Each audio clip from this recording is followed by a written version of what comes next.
ಭಾರತ ಗಗನವತಿ ಮಿರ ಮುಸುಗಿರಲು ಭರತ ಖಂಡದ ನೀಲ ಗಗನವತಿ ಮಿರ ಮುಸುಗಿರಲು ಭಾರತೀಯರು ತಮ್ಮ ಧ್ಯೇಯವ ಮರೆತು ಮಲಗಿರಲು ಭಾರತೀಯರು ತಮ್ಮ ಧ್ಯೇಯವ ಮರೆತು ಮಲಗಿರಲು ಪರಮಹಂಸನೆ ಉದಯ ಸೂರ್ಯನ ತೆರದಿರಂಜಿಸಿದೆ ಪರಮಹಂಸನೆ ಉದಯ ಸೂರ್ಯನ ತೆರದಿರಂಜಿಸಿದೆ ಹೃದಯ ನಭದ ಜ್ಞಾನ ತಿಮಿರವ ನಿರದೆ ಭಂಜಿಸಿದೆ ಹೃದಯ ನಭದ ಜ್ಞಾನ ತಿಮಿರವ ನಿರದೆ ಭಂಜಿಸಿದೆ ಭರತ ಖಂಡದ ನೀಲ ಗಗನವತಿ ಮಿರ ಮುಸುಗಿರಲು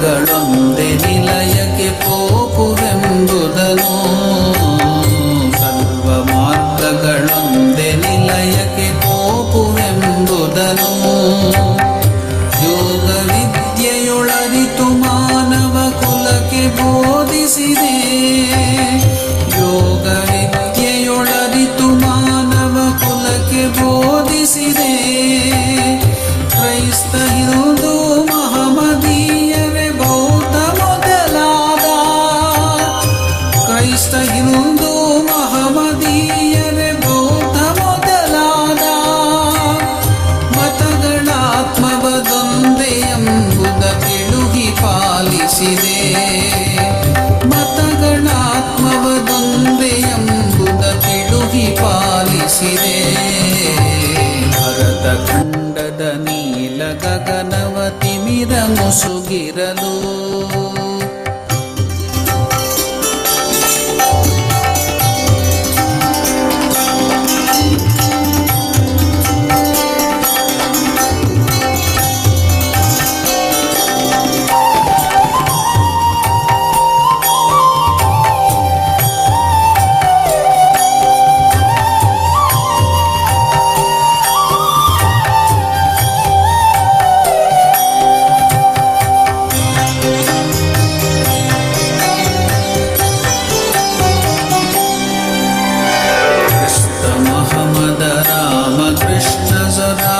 ಗೌತಮರು ಕ್ರಿಸ್ತ ಮಹಮದ ರಾಮ ಕೃಷ್ಣ ಸ್ವರಾಸ್ತ ಗೌತಮರು ದಿವ್ಯ ವೇದ ಕುರಾನು ಬೈಬಲು ತಲ್ಮಡಾದಿಗಳು ದಿವ್ಯ ವೇದ ಕುರಾನು ಬೈಬಲು ತಲ್ಮಡಾದಿಗಳು ಗುಡಿಯು ಚರ್ಚು ಮಸೀದಿ ಆಶ್ರಮ ಅಗ್ನಿ ಪೂಜೆಗಳು ಗುಡಿಯು ಚರ್ಚು ಮಸೀದಿ ಆಶ್ರಮ ಅಗ್ನಿ ಪೂಜೆಗಳು ಕಾಶಿ ಮಾಕಗಳೆಲ್ಲ ನಿನ್ನೊಳಗೈಕ್ಯವಾಗಿಹವು ಕಾಶಿ ಮಾಕಗಳೆಲ್ಲ ನಿನ್ನೊಳಗೈಕ್ಯವಾಗಿಹವು ಭರತ ಖಂಡದ ನೀಲ ಗಗನವತಿ ಮಿರ ಮುಸುಗಿರಲು